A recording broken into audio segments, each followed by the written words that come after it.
Hello दोस्तों, हम लोग फिर से आप लोगों के समक्ष उपस्थित हैं संविधान का 5वां वीडियो लेकर। आप लोग इसे देखिए और बताइए कि ये वीडियो आप लोगों को कैसा लगा। तो चलिए स्टार्ट करते हैं आज का वीडियो।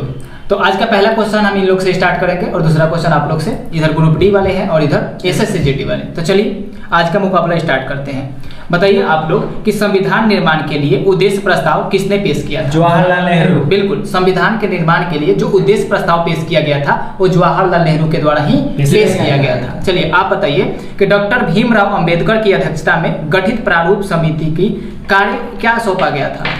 तो देखिए इनको कार्य सौंपा गया था परामर्श समिति के द्वारा तैयार किए गए संविधान का परीक्षण करके संविधान को विचार के लिए संविधान सभा के समक्ष प्रस्तुत करने के लिए। तो ये कार्य संविधान के प्रारूप समिति को सौंपा गया था। आपका क्वेश्चन है कि संविधान का अंतिम दिन कौन सा था? 24 जनवरी 1950। 24 जनवरी 1950 जो था वो संविधान का अंतिम दिन था। ठीक है, अगला क्वेश्चन आप लोग के है कि विधि के समक्ष समानता के बारे में चर्चा संविधान के किस अनुच्छेद में की गई? अनुच्छेद 14। अनुच्छेद 14 में विधि के समक्ष समानता की बात कही गई। ठीक है, अगला क्वेश्चन आप लोग बताएंगे कि राज्यपाल पद ग्रहण करने से पूर्व किसके समक्ष अपने पद और गोपनीयता के न्यायालय के न्यायाधीश के समक्ष। बिल्कुल, राज्य के उच्च न्यायालय के मुख्य न्यायाधीश के समक्ष राज्यपाल अपने पद और गोपनीयता की शपथ ग्रहण करते हैं। ठीक है ना।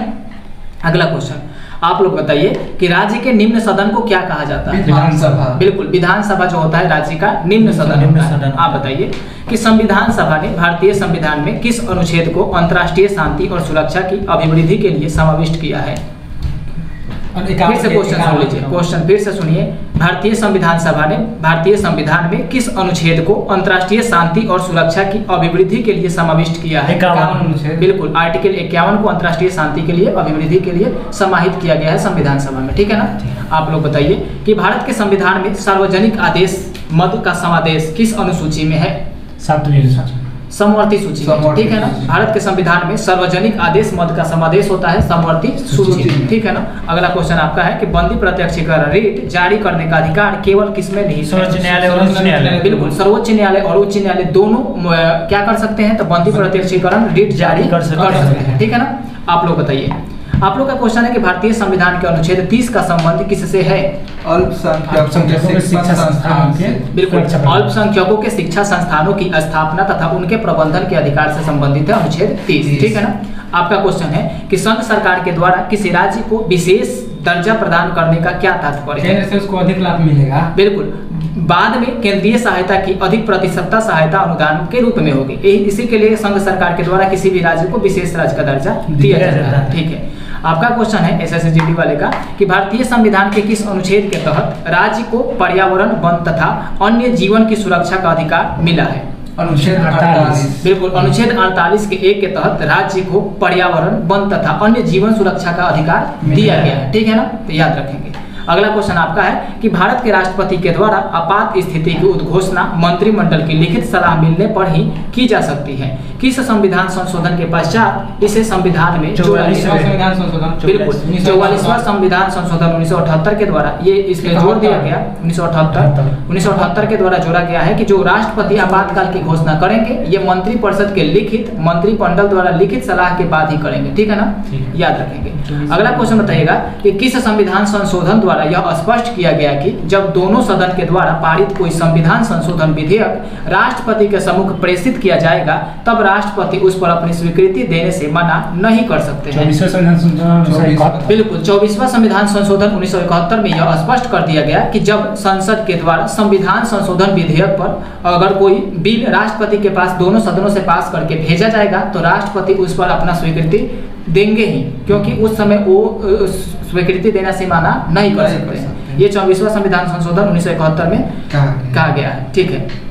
अगला क्वेश्चन है कि मूल संविधान में कितने राज्यों का उल्लेख था? 20। बिल्कुल, 20 राज्यों का उल्लेख मूल संविधान में मिलता है। ठीक है। अगला क्वेश्चन आपका है कि राज्यपाल पद के लिए न्यूनतम आयु सीमा कितनी होती है? 35 वर्ष। 35 वर्ष की आयु सीमा रखी गई है राज्यपाल के पद के लिए न्यूनतम। ठीक है ना। आपका क्वेश्चन है कि यदि किसी राज्य का राज्यपाल 2 राज्यों का कार्यभार संभालता है तो दोनों राज्यों के बीच उनके वेतन का अनुपात कौन निर्धारित करेगा? राष्ट्रपति। बिल्कुल, राष्ट्रपति निर्धारित करेंगे कि उनको दोनों राज्यों के लिए कितना वेतन दिया जाएगा। ठीक है ना। आपका क्वेश्चन है कि जनहित याचिका किस न्यायालय में दायर की जा सकती है? उच्च न्यायालय में, सर्वोच्च न्यायालय। तो बिल्कुल, दोनों न्यायालय में, सुप्रीम कोर्ट और हाई कोर्ट दोनों में जनहित याचिका दायर की जा सकती है। ठीक है। आपका क्वेश्चन है कि संघीय लोक सेवा आयोग यानी कि यूनियन पब्लिक सर्विस कमीशन के अध्यक्ष एवं सदस्यों की नियुक्ति कौन करता है? राष्ट्रपति। बिल्कुल, राष्ट्रपति करते हैं। संघ लोक सेवा आयोग के अध्यक्ष और सदस्यों की नियुक्ति राष्ट्रपति के द्वारा की जाएगी। ठीक है, अगला क्वेश्चन आपके पास है कि उच्चतम न्यायालय के न्यायाधीश की संख्या में वृद्धि करने की शक्ति किसी के पास? सांसद के पास।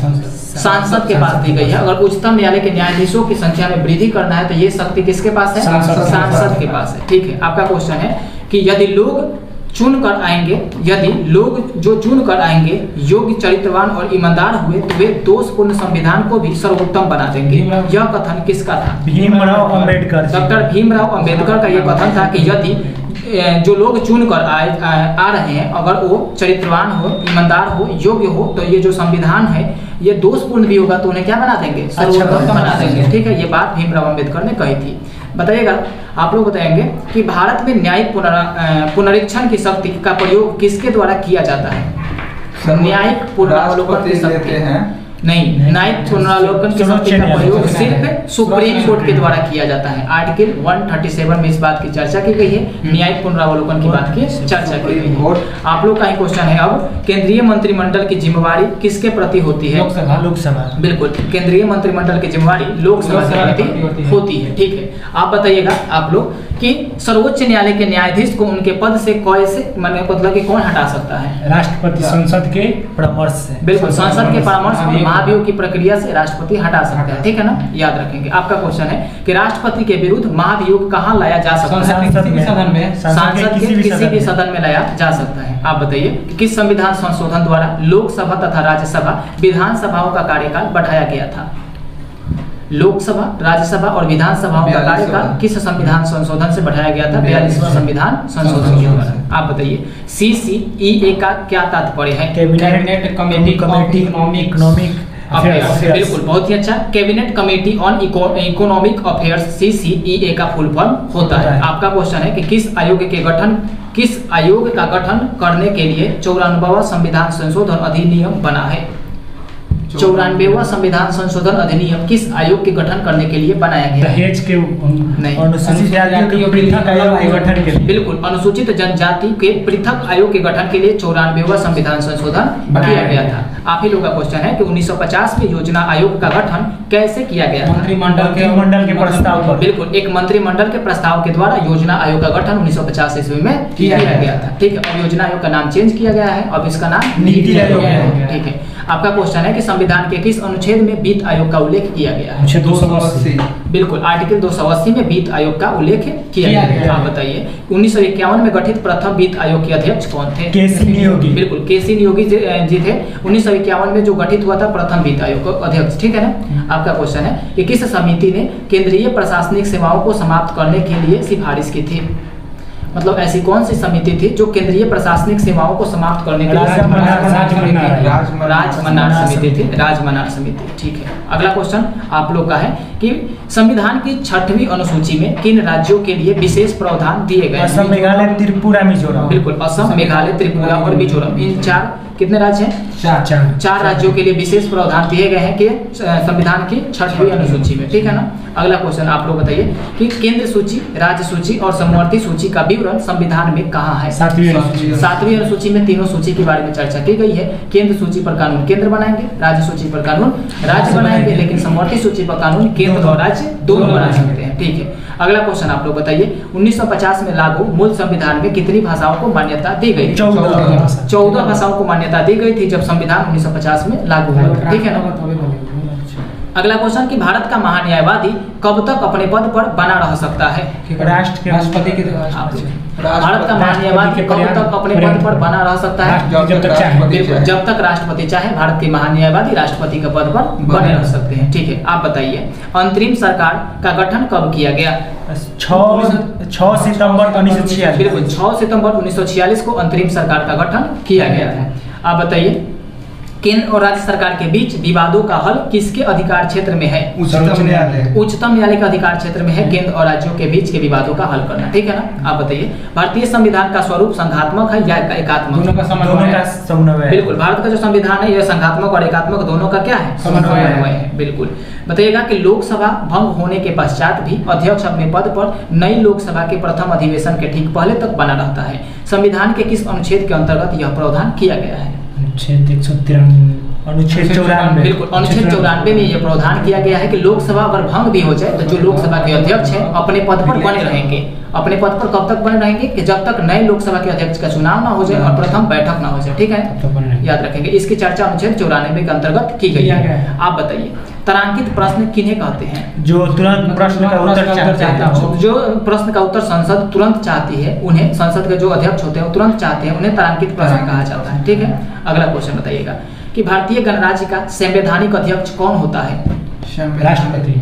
बिल्कुल, भारतीय गणराज्य का संवैधानिक अध्यक्ष भारत के राष्ट्रपति होते हैं। ठीक है, आप बताइएगा कि नए राज्य बनाने संबंधित बिल पेश करने के लिए किसकी अनुशंसा आवश्यक होती है? राष्ट्रपति की अनुशंसा आवश्यक होती है। ठीक है, आपका क्वेश्चन है कि बताइएगा कि पाकिस्तान से आकर भारत में नागरिकता प्राप्त करने संबंधी प्रावधान का उल्लेख किस अनुच्छेद में किया गया है? अनुच्छेद 6 में ये उल्लेख किया गया है कि अगर कोई व्यक्ति पाकिस्तान से आकर भारत में रहना चाहता है तो उसको नागरिकता प्रदान की जाएगी। ठीक है, इसकी चर्चा अनुच्छेद 6 में किया गया। ठीक है, अगला क्वेश्चन बताइएगा कि किसी व्यक्ति को एक ही अपराध के लिए एक से अधिक बार दंड देने का उल्लेख संविधान के किस अनुच्छेद में किया गया है? अनुच्छेद 20। अनुच्छेद 20 में यह बात कही गई है कि एक ही अपराध के लिए किसी भी व्यक्ति को एक से अधिक बार दंड नहीं दिया जा सकता है। इस बारे इसकी चर्चा अनुच्छेद 20 में कही गई है। ठीक है, अगला क्वेश्चन है, बताइए कि अविश्वास प्रस्ताव पर परिचर्चा के लिए तिथि कौन तय करेगा? अविश्वास प्रस्ताव पर परिचर्चा के लिए तिथि कौन निर्धारित करता है? नहीं, लोकसभा अध्यक्ष तिथि का निर्धारण करेंगे कि किस तिथि को अविश्वास प्रस्ताव पर चर्चा की जाएगी। ठीक है, अगला क्वेश्चन बताइएगा, सार्वजनिक धन का संरक्षण किसे कहा जाता है? नियंत्रक और महालेखा परीक्षक को सार्वजनिक धन का संरक्षक कहा जाता है। ठीक है, अगला क्वेश्चन आप लोग का है कि किसी व्यक्ति की नजरबंदी वैध है या अवैध, यह निर्णय के लिए न्यायालय कौन सी रीट जारी करता है?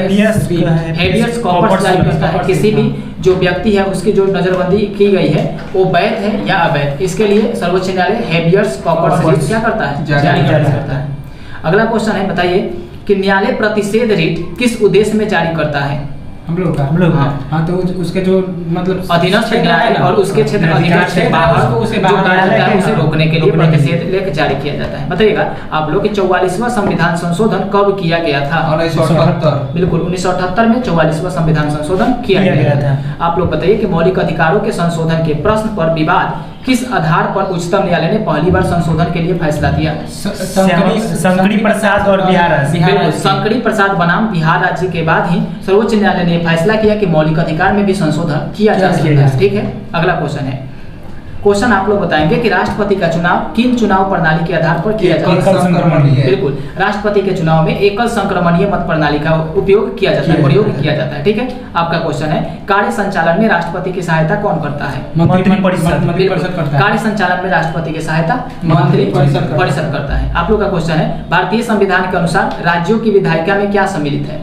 भारतीय संविधान के अनुसार राज्यों के विधायिका में सम्मिलित है राज्यपाल, विधानसभा, विधान परिषद। बहुत ही अच्छा, राज्यपाल, विधानसभा तथा विधान परिषद सम्मिलित होते हैं राज्यों के विधायिका में। आप बताइए कि प्रतिषेध और उत्प्रेषण दोनों किसके संदर्भ में जारी किए जाते हैं? न्यायिक पदाधिकारियों के। बिल्कुल, न्यायिक पदाधिकारियों के संदर्भ में क्या जारी किया जाता है? प्रतिषेध और उत्प्रेषण जारी किया जाता है। अगला क्वेश्चन है कि विभिन्न आयोग को गठित करने के अधिकार किसे प्राप्त है? राष्ट्रपति को यह अधिकार दिया गया है कि राष्ट्रपति चाहे तो विभिन्न आयोग का गठन कर सकते हैं। बिल्कुल, अगला क्वेश्चन आप ही लोग का है, उच्चतम न्यायालय द्वारा घोषित विधि का सभी न्यायालयों पर अवध कर होना किस अनुच्छेद में कही गई है? 141। बिल्कुल, अनुच्छेद 141 में यह बात कही गई है कि उच्चतम न्यायालय जो विधि को घोषित कर देगा उस सभी न्यायालय में उस विधि को मानना होगा। ठीक है, ये बात 141 अनुच्छेद में कही गई है। अगला क्वेश्चन है कि उच्चतम न्यायालय से परामर्श लेने को राष्ट्रपति को शक्ति दी गई है। आर्टिकल किसके तहत? 143। बिल्कुल, आर्टिकल 143 में राष्ट्रपति को एक शक्ति दी गई है कि राष्ट्रपति चाहे तो उच्चतम न्यायालय के न्यायाधीश से, मुख्य न्यायाधीश से परामर्श ले सकते हैं, लेकिन राष्ट्रपति उस परामर्श को मानने के लिए बाध्य नहीं है। राष्ट्रपति अपने विवेक पर प्रयोग करेंगे, अगर उनको मानना होगा तो परामर्श मान भी सकते हैं और नहीं मानना होगा तो नहीं भी मान सकते उनके परामर्श को। ठीक है, अगला क्वेश्चन आप बताइएगा। क्वेश्चन है कि राज्यों में एक राज्यपाल होंगे, इस बात की चर्चा कौन से अनुच्छेद में? अनुच्छेद 153। अनुच्छेद 153 में ये बात कही गई है कि राज्यों में एक राज्यपाल होंगे। ठीक है, अगला क्वेश्चन है कि राज्य की कार्यपालिका की शक्ति राज्यपाल में निहित होगी, इसकी चर्चा किस में की गई है? राज्य की कार्यपालिका की शक्ति की चर्चा किस अनुच्छेद में की गई है? 157। बिल्कुल, अनुच्छेद 154 में की गई है राज्य की कार्यपालिका की शक्ति। आपका क्वेश्चन है राज्यपाल को सहायता और सलाह देने के लिए मंत्रिपरिषद होगा, इसकी चर्चा किस अनुच्छेद में की गई है? 163। बिल्कुल, अनुच्छेद 163 में ये बात कही गई है कि राज्यपाल को सहायता देने के लिए एक मंत्रिपरिषद भी होगा। आपका क्वेश्चन है, बताइए राज्यपाल की जानकारी देने आदि के संदर्भ में मुख्यमंत्री का कर्तव्य, मतलब कि राज्यपाल को अगर कोई जानकारी चाहिए तो मुख्यमंत्री का यह कर्तव्य बनता है कि राज्यपाल को जानकारी दे। इसकी चर्चा किस अनुच्छेद में की गई है? 64। नहीं, अनुच्छेद 167। अनुच्छेद 167 में ये बात कही गई है कि राज्यपाल को अगर कोई जानकारी चाहिए तो मुख्यमंत्री का यह दायित्व बनता है कि उनको वो जानकारी उपलब्ध कराए। इस बात की चर्चा की गई है अनुच्छेद 167। अच्छा, राज्यों के विधानमंडलों का गठन किस अनुच्छेद में किया गया है? 168। बिल्कुल, आर्टिकल 168 के तहत राज्यों का विधानमंडल के गठन की बात कही गई है। अगला क्वेश्चन बताइएगा कि राज्यों में विधान परिषदों का उत्पादन का सृजन किस अनुच्छेद में किया गया? मतलब कि राज्य में एक विधान परिषद होगा, इसकी चर्चा किस अनुच्छेद में की गई है? राज्य में एक विधान परिषद होगा, इसकी चर्चा किस अनुच्छेद में की गई है? चलिए पास आप लोग। 169। आर्टिकल 169 में ये इस बात की चर्चा की गई है कि राज्यों में एक विधान परिषद भी होना चाहिए। ठीक है, आप ही लोग का क्वेश्चन है आप लोग का कि बताइएगा कि राज्य के विधानमंडल के सत्र 17वां व विघटन किस अनुच्छेद में की गई है? अनुच्छेद 174 में बात कही गई है कि राज्यों के जो विधानमंडल होंगे उनके सत्र कैसा होगा, उनका 17वां साल और विघटन कैसा होगा, इस बात की चर्चा अनुच्छेद 174 में है। चलिए, राज्यपाल का विशेष अभिभाषण होगा, इसकी चर्चा किस आर्टिकल में की गई है? 178।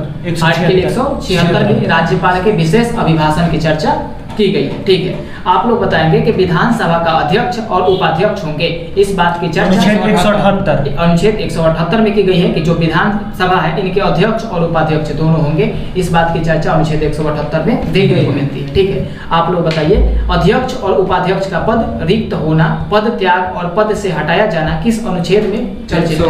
बिल्कुल, आर्टिकल 179 में इसकी चर्चा की गई है कि अध्यक्ष और उपाध्यक्ष का पद रिक्त होगा और पद त्याग और पद से उन्हें हटाया भी जा सकता है। ठीक है, इसकी चर्चा अनुच्छेद 179 में की गई है। ठीक है, आप बताइए विधान परिषद का सभापति और उप सभापति की चर्चा आर्टिकल 182। आर्टिकल 182 आप लोग भी थोड़ा सा याद करके आइए, इन लोगों को देखिए कितना अच्छा याद सुना रहे हैं। ठीक है, अब बताइए सदस्यों के द्वारा शपथ या प्रतिज्ञा की चर्चा किसमें की गई है? सदस्यों के द्वारा शपथ और प्रतिज्ञा की चर्चा किसमें की गई है?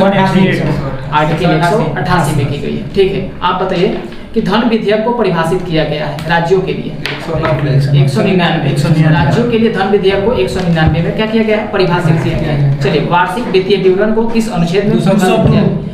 राज्यों के लिए है 202 में परिभाषित किया गया है। राज्यों के लिए एक उच्च न्यायालय होगा, इसकी चर्चा किस अनुच्छेद में की गई है? राज्यों के लिए एक उच्च न्यायालय होगा, इसकी चर्चा किस अनुच्छेद में की गई है? 214 में की गई है कि राज्यों के लिए एक उच्च न्यायालय होना चाहिए। ठीक है, अगला क्वेश्चन है कि उच्च न्यायालय का गठन संबंधित चर्चा किस अनुच्छेद में? 216।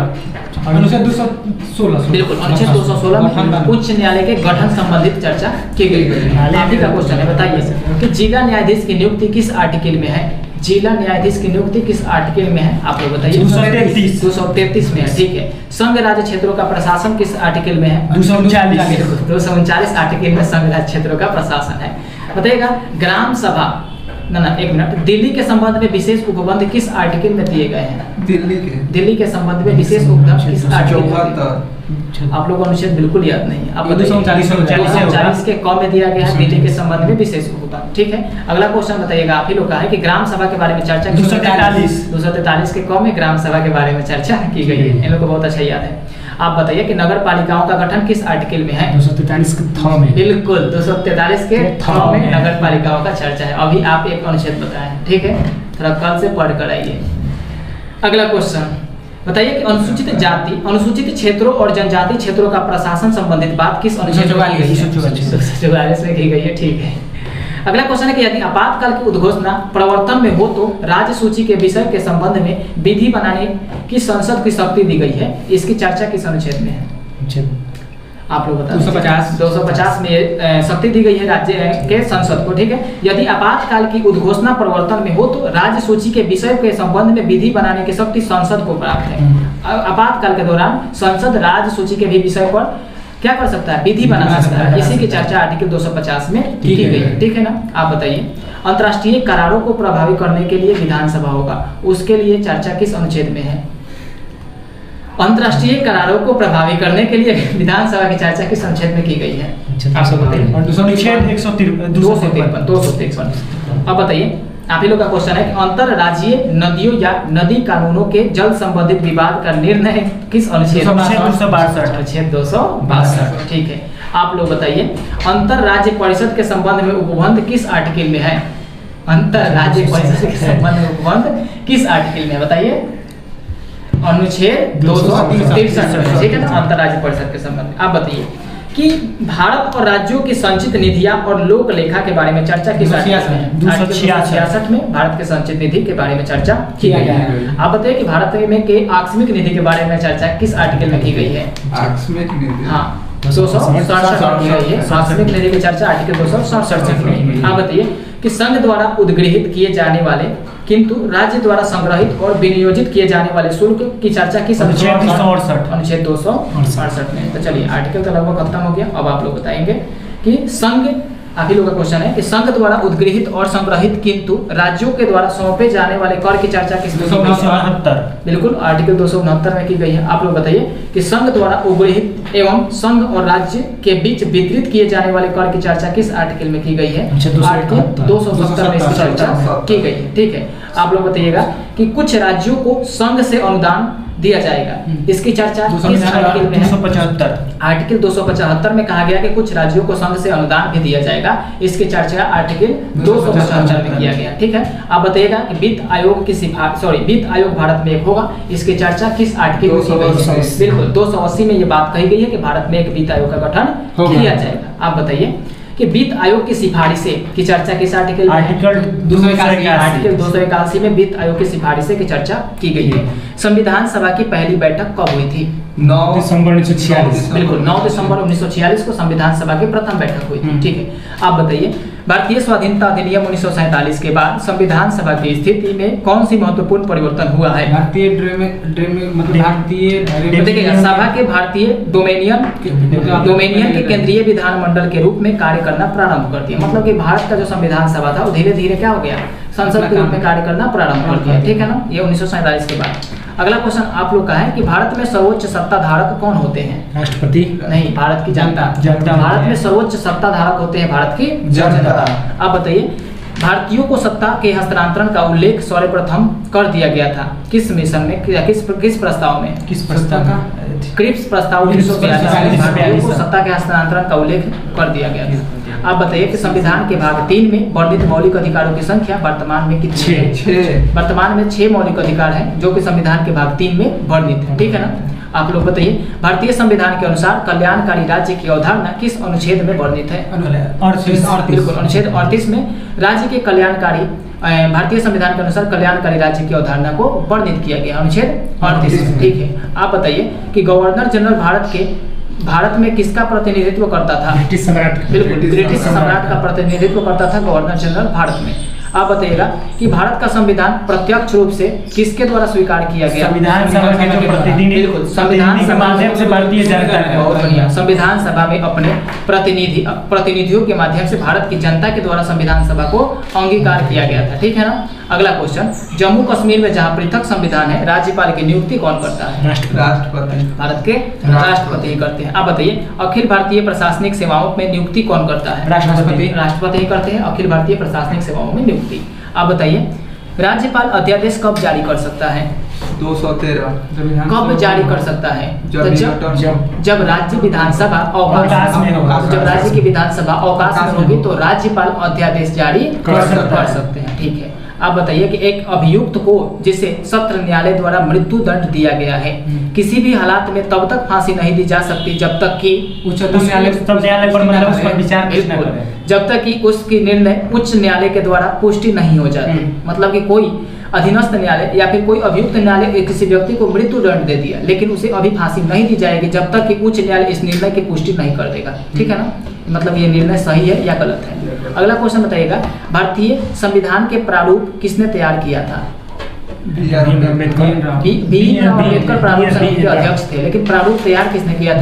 BN राव ने तैयार किया था। आप बताइए, संसद का सदस्य न होते हुए भी कौन उनके कार्यवाहियों में अधिकतम भाग ले सकता है? भारत के महान्यायवादी। बहुत अच्छा।